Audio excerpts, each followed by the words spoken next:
如果当心律不整发生，有传言说你就用力呼吸、咳嗽来缓解，真的吗？真的啊，这真的是有效，因为我们腹部的这个压力突然增加，然后会反射性的让副交感神经的活性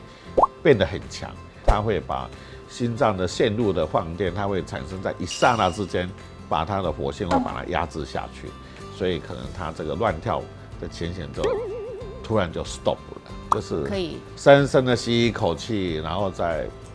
这个我们会说把鼻子把它压住，然后大力吐气这样子。大力吐气 ，OK， 那这可以让心跳恢复规律啊？几率不是那么的高啦，大概超过20% 上下这样。哦，那也还不错。